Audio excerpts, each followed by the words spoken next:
ಗೃಹಲಕ್ಷ್ಮಿ ಗೃಹಲಕ್ಷ್ಮಿ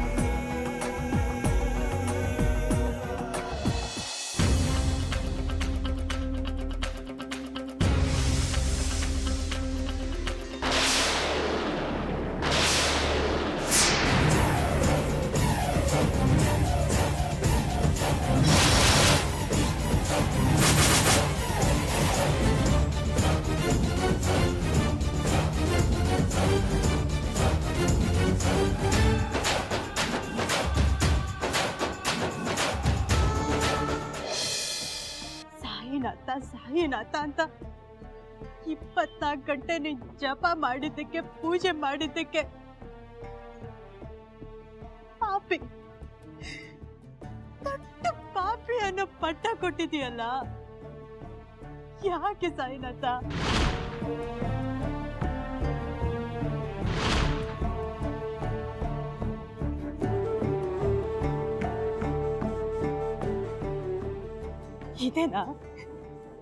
ಇದೇನಾ ನಿನ್ ಮಗಳಿಗೆ ತೋರ್ಸೋ ಮುಕ್ತಿ ದಾರಿ?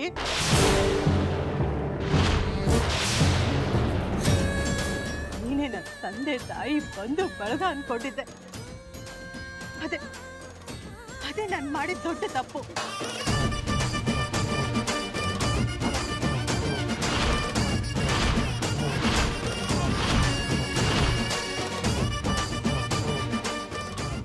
ನಿನ್ನಿಂದ ರಾಘವನಂತ ಒಳ್ಳೆ ಗಂಡ, ಅದಿತಿ ಅನಿ ಐಶು ಅಂತ ಮುದ್ದಾದ ಮಕ್ಕಳು ಸಿಕ್ಕರು ಅಂತ ತುಂಬಾ ಸಂತೋಷವಾಗಿದೆ. ಅದೇ ನನ್ನ ತಪ್ಪು. ಸಂತೋಷ ಕೊಟ್ಟಾಗ ಯಾಕೆ ಕೊಟ್ಟೆ ಅಂತ ಕೇಳಿದೆ. ಕ್ಯಾನ್ಸರ್ ಕೊಟ್ಟ ತಕ್ಷಣ ಯಾಕೆ ಹೀಗೆ ಮಾಡಿದೆ ಅಂತ ಕೇಳಿದಿದ್ರೆ ನಾನು ನಿನ್ ಮಗಳು ಹೇಗಾಗ್ತಿದ್ದೆ? ಅದನ್ನು ನಾನು ಸಂತೋಷವಾಗಿ ಸ್ವೀಕರಿಸಿದೆ ಅಲ್ವಾ? ಅದೇ ನಾನು ಮಾಡಿದ ತಪ್ಪಲ್ವಾ? ಸಾವಿಂದ ನನ್ನ ಸಂಸಾರ ದುಃಖ ಪಡಬಾರ್ದು ಅಂತ ಕೊನೆ ಸಾರಿ ನಿನ್ ದರ್ಶನ ಮಾಡಿ ನಿನ್ ಸನ್ನಿಧಿಯಲ್ಲೇ ಪ್ರಾಣ ಬಿಡ್ಬೇಕು ಅಂತ ಬಂದೆ. ನನಗೆ ಕೊನೆ ಆಸೆಗೂ ಮಣ್ಣು ಹಾಕ್ತೆ ಅಲ್ವಾ? ಯಾಕೆ?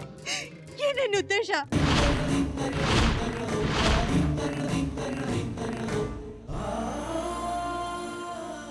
ಮಗಳ ಹತ್ರ ಇವಳು ರಾಜೆ ಇದ್ರು ತಾಯಿ ಗೊತ್ತಾಗುತ್ತಂತೆ. ಹಾಗೆ ಭಕ್ತೆ ಹತ್ರ ಕೂಡ 7 ಕಡಲು 7 ಲೋಕದ ಆಚೆ ಇದ್ರು ದೇವ್ರಿಗೆ ಗೊತ್ತಾಗುತ್ತಂತೆ. ಅಂತದ್ರಲ್ಲಿ ನಾನಿನ್ ಸನ್ನಿಧಿಯಲ್ಲೇ ಗೋಳಾಡ್ತಾ ಇದ್ದೀನಿ. ಇದ್ದಿನಕ್ಕೆ ಕಾಣ್ತಾ ಇಲ್ವಾ? ಯಾಕೆ ಸಾಯಿನಾಥ, ಯಾಕೆ?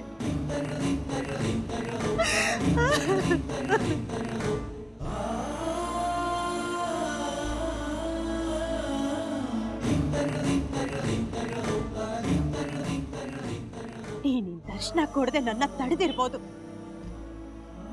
ಆದ್ರೆ ನನ್ನ ಸಾವನ್ನ ತಡೆಯಕ್ಕಾಗಲ್ಲ.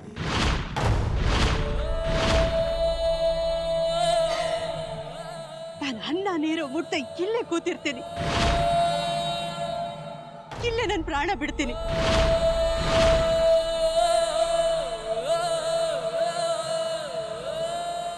ನೀನ್ ದರ್ಶನ ಮಾಡದೆ ಇರೋ ಈ ಕಣ್ಣು ನನಗ್ ಬೇಡ, ನೀನೇ ಇಟ್ಕೋ.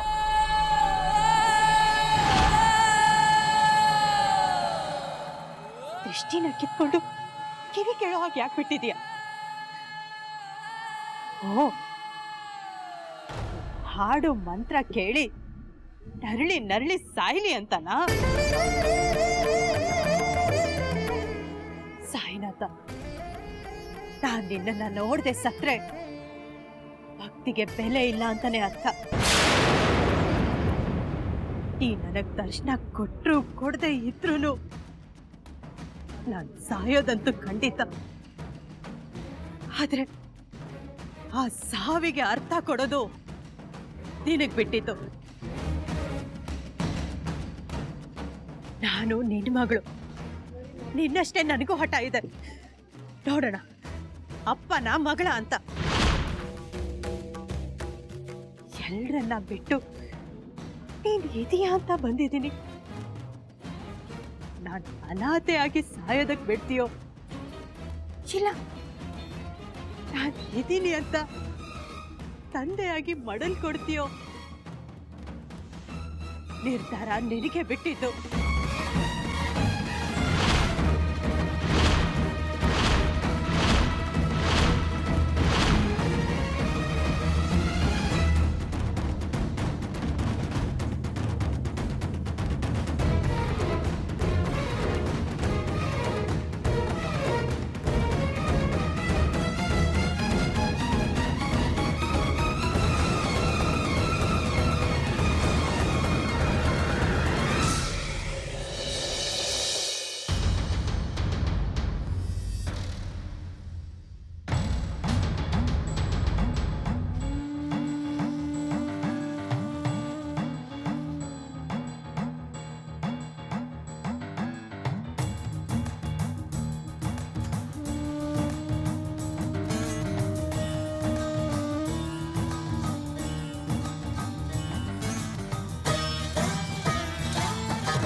ಸಾಯಿನಾಥ, ಏನಿದೆಲ್ಲ?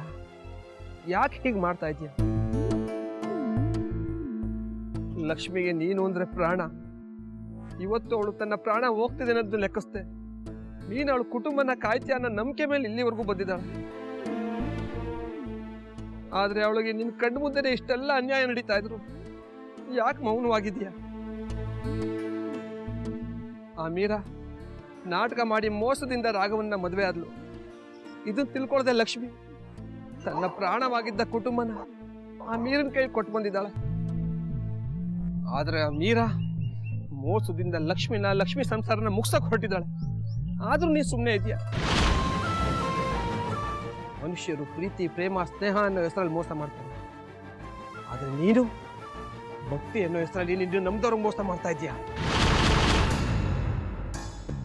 ನೀನಿರೋದು ಸತ್ಯನೇ ಆಗಿದ್ರೆ, ನಿನ್ನ ನಮ್ದವ್ರನ್ನ ಕೈ ಬಿಡಲ್ಲ ಅನ್ನೋದಾದ್ರೆ ಲಕ್ಷ್ಮಿನ್ ಕಾಪಾಡು, ನಮ್ ಲಕ್ಷ್ಮಿನ್ ಕಾಪಾಡು. ಲಕ್ಷ್ಮಿ ಸಾಯೋದಕ್ಕೆ ಮುಂಚೆ ಈ ಮೀರಾ ಶಂಕರ ಎಂಥವ್ರು ಅಂತ ಅವಳಿಗೆ ಗೊತ್ತಾಗೋ ಹಾಗೆ ಮಾಡು.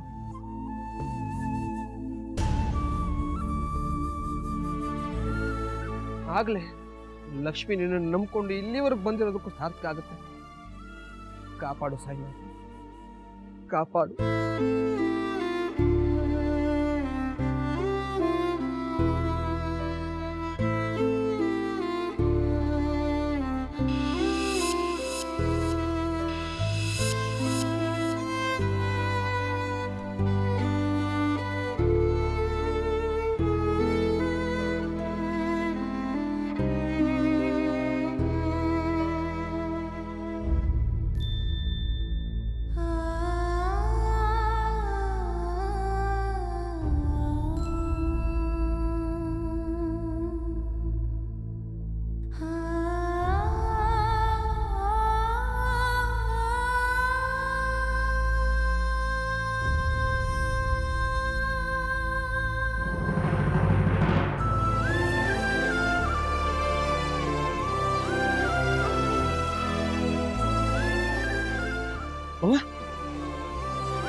ಎಲ್ಲೋದ ರಾಘವ? ಕಾರ್ ಇಲ್ಲೇ ಇದೆ.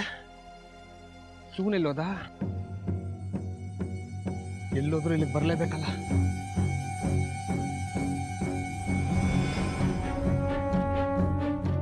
ಸಾಯಿನಾಥ,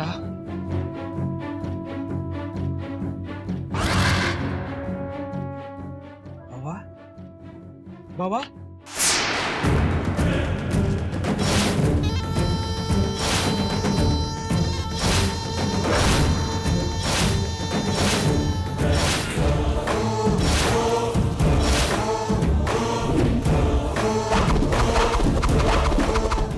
ಲಕ್ಷ್ಮೀ ರಾಘವನ್ನ ನನ್ನಿಂದ ಕಾಪಾಡಬೇಕು ಅಂತ ದೇವ್ರ ಹತ್ರ ಕೇಳ್ಕೊತಾ ಇದೀಯಾ?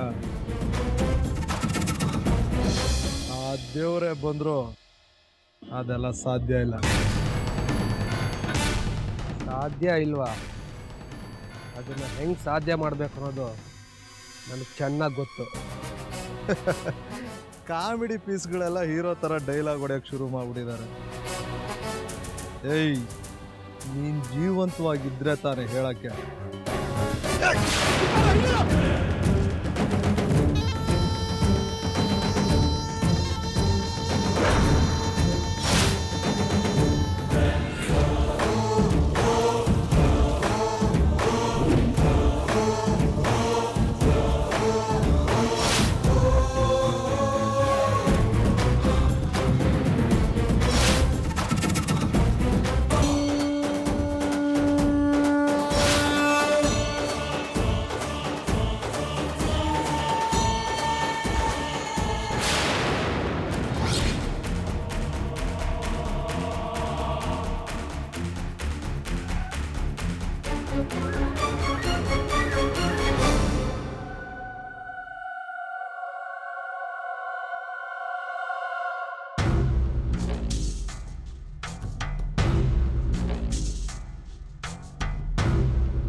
ಇಷ್ಟೆಲ್ಲ ಆಗಿದೆಯಾ? ನನಗೆ ಅವತ್ತೇ ಅನುಮಾನ ಬಂತು. ನಿಮ್ಮ ಅಮ್ಮಂಗೆ ಏನೋ ದೊಡ್ಡ ಪ್ರಾಬ್ಲಮ್ ಇದೆ ಅಂತ ಹೇಳಿದ್ರೆ ನೀನೇ ನನ್ನ ಮಾತು ಕೇಳಲಿಲ್ಲ. ಈಗ ನೋಡಿ ಏನಾಯ್ತು ಅಂತ. ನಿನ್ನ ಅನುಮಾನ ನಿಜ ಜಗತ್. ಆದ್ರೆ ಏನ್ ಮಾಡ್ಲಿ, ಪಪ್ಪ ಲಕ್ಷ್ಮು ಇಬ್ರು ನಮ್ಮಿಂದ ಈ ವಿಷಯ ಮುಚ್ಚಿಟ್ರು. ಹಾಗಾಗಿ ನಮಗ್ ಗೊತ್ತಾಗ್ಲಿಲ್ಲ. ಆದ್ರೂ ನಿಮ್ಮನ್ನೆಲ್ಲ ಪ್ರಾಣಕ್ಕಿಂತ ಹೆಚ್ಚಾಗಿ ಪ್ರೀತಿಸೋ ಆಂಟಿ ಮನೆ ಬಿಟ್ಟು ಹೋಗಿದ್ದಾರೆ ಅಂದ್ರೆ ನನಗೆ ನಂಬಕ್ಕೆ ಆಗ್ತಿಲ್ಲ. ನನ್ಗೂ ಈ ವಿಷಯ ನಂಬಕ್ ಆಗ್ತಿಲ್ಲ ಜಗತ್. ಹಾಗಂತ ನಾವು ಸುಮ್ಮನೆ ಇದ್ರೆ ಲಕ್ಷ್ಮಿ ವಾಪಸ್ ಬರಲ್ಲ. ಅವಳ ನಾವು ಕಳ್ಕೋಬೇಕಾಗುತ್ತೆ.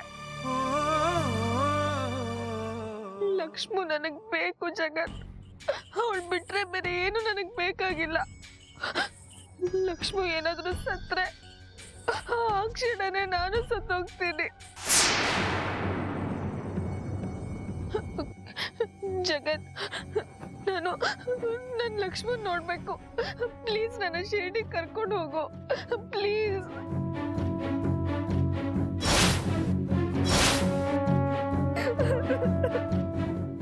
ಅದಿತಿ, ಏನ್ ಮಾತಾಡ್ತಾ ಇದ್ಯಾ?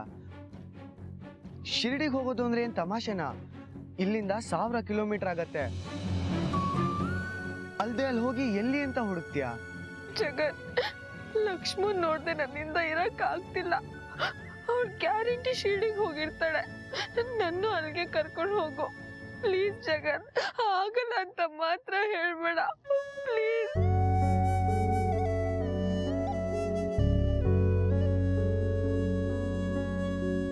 ಅದಿತಿ, ಅಳ್ಬೇಡ.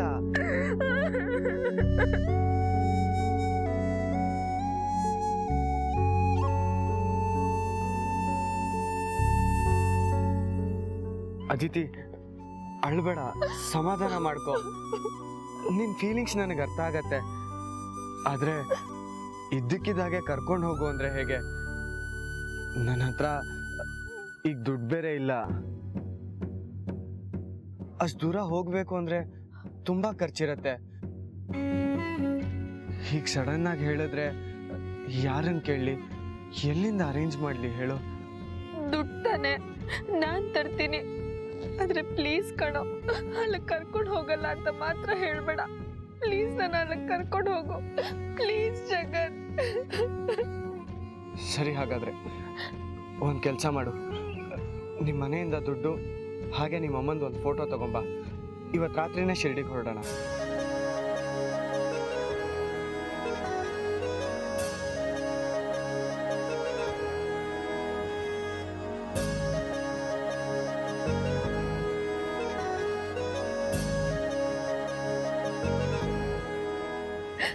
Thank you Jagan, thank you so much. ಆದರೆ ಅದಿತಿ, ನಾವು ಶಿರಡಿಗೆ ಹೋಗ್ತಿರೋ ವಿಷಯ ಮನೇಲಿ ಯಾರಿಗೂ ಹೇಳಬೇಡ.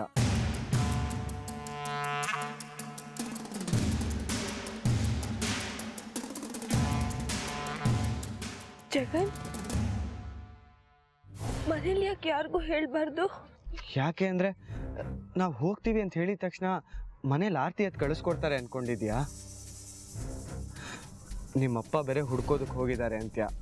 ನಾವು ಹೋಗ್ತೀವಿ ಅಂದ್ರೆ ನಿಮ್ಮ ಅಜ್ಜಿ ಬೈದು ಸುಮ್ಮನಿರಿಸ್ತಾರಷ್ಟೇ. ಒಂದು ವೇಳೆ ಹೋಗೋದು ಬೇಡ ಅಂದ್ರೆ ಮನೇಲಿ ಹೇಳಿ ನೋಡು, ಆಗ ಸತ್ಯ ನಿನಗೆ ಗೊತ್ತಾಗುತ್ತೆ. ಜಗನ್, ನಾನು ಲಕ್ಷ್ಮೂನ ನೋಡ್ಲೇಬೇಕು. ನೀನ್ ಹೇಳ್ದಾಗೆ ಮನೇಲಿ ಯಾರಿಗೂ ಹೇಳ್ದೆ ಬರ್ತೀನಿ. ಇವತ್ತು ರಾತ್ರಿನೇ ನಾವಿಬ್ರು ಶಿರಡಿಗೆ ಹೋಗೋಣ. ಸರಿ, ಅಜ್ಜಿ ಮನೇಲಿ ಹುಡುಕ್ತಿರ್ತಾರೆ, ನಾನು ಹೊರಡ್ತೀನಿ.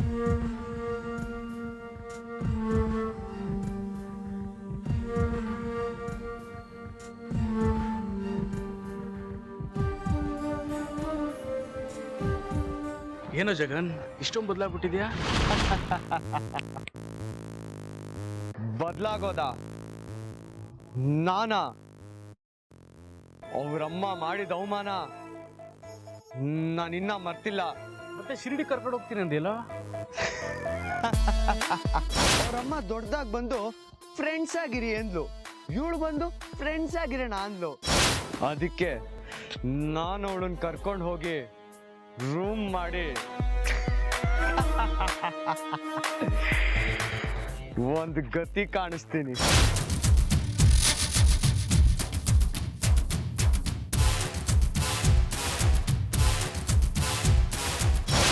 ಇವ್ರ ಆಸ್ತಿನ ಹೊಡಿಬೇಕು ಅಂತ ಪ್ರಿಯಾ ಟ್ರೈ ಮಾಡಿದ್ಲು.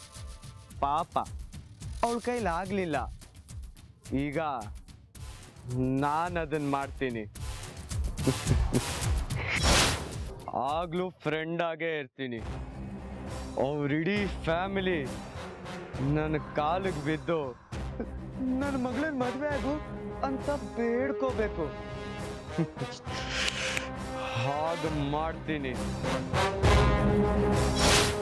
ಈಗ ಅವಳ ಆಸ್ತಿನ ಹೊಡೆಯೋದಕ್ಕೋಸ್ಕರ ಆ ನಾಟಕನ ಮುಂದುವರಿಸ್ತಾ ಇದ್ದೀನಿ. ಈಗ ಈ ಜಗನ್ನಾಟ ಶುರು.